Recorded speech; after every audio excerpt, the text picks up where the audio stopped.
ലോകത്ത് ഏറ്റവും പവർഫുള്ളായ ആളുടെ ക്വാളിറ്റി എന്താണെന്നറിയാം? അതിനെക്കുറിച്ച് പഠനങ്ങളിൽ പറയുന്നത് വെച്ച് കഴിഞ്ഞാൽ കൺസിസ്റ്റൻസി ഉള്ള ആളാണ് ഏറ്റവും പവർഫുൾ എന്നാണ്. എന്താ കൺസിസ്റ്റൻസി എന്ന് വെച്ച് കഴിഞ്ഞാൽ ഒരു കാര്യം ചെയ്ത് തുടങ്ങിയാൽ അത് കണ്ടിന്യൂസ് ആയ ദിവസങ്ങളിൽ ചെയ്യാനുള്ള കഴിവാണ്. നമ്മൾ പലരുടെയും പ്രശ്നം എന്ന് വെച്ചാൽ ജിമ്മ് പോകണമെന്ന് തീരുമാനിക്കും, നാളെ തുടങ്ങും, ഒരാഴ്ച കഴിയുമ്പോൾ നിർത്തും. ഡെയിലി നടക്കണമെന്ന് തീരുമാനിക്കും, ഒരാഴ്ച കഴിയുമ്പോൾ അത് നിർത്തും. ഭാഷ പഠിക്കണമെന്ന് തീരുമാനിക്കും, 1-2 ആഴ്ച പഠിക്കും, അവിടെ നിർത്തും.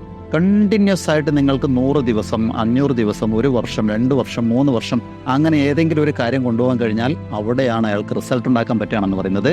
ഒരു പഠനം പറയുന്നത് ദിവസവും 18 മിനിറ്റ് ഒരേ കാര്യത്തിൽ ശ്രദ്ധിക്കുക. അങ്ങനെ 1 വർഷം മുഴുവൻ നോക്കിക്കഴിഞ്ഞാൽ, അത് ഭാഷ പഠിക്കുന്ന കാര്യത്തിലാണെങ്കിലും പിയാനോ, വയലിൻ, കരാട്ടെ എന്തെങ്കിലും ഒന്ന് ചെയ്യാൻ വേണ്ടിയിട്ട് ഒരു സ്കില്ലിന് വേണ്ടിയാണെങ്കിൽ 18 മിനിറ്റ് വെച്ച് ദിവസവും നിങ്ങൾ അതിനെ ചെലവഴിച്ചു കഴിഞ്ഞാൽ 1 വർഷം കഴിയുമ്പോൾ ലോകത്തെ ഏറ്റവും കൂടുതൽ ആ കാര്യം അറിയുന്ന ആളുകളിൽ ഒരാളായി മാറുമെന്നാണ് പറയുന്നത്.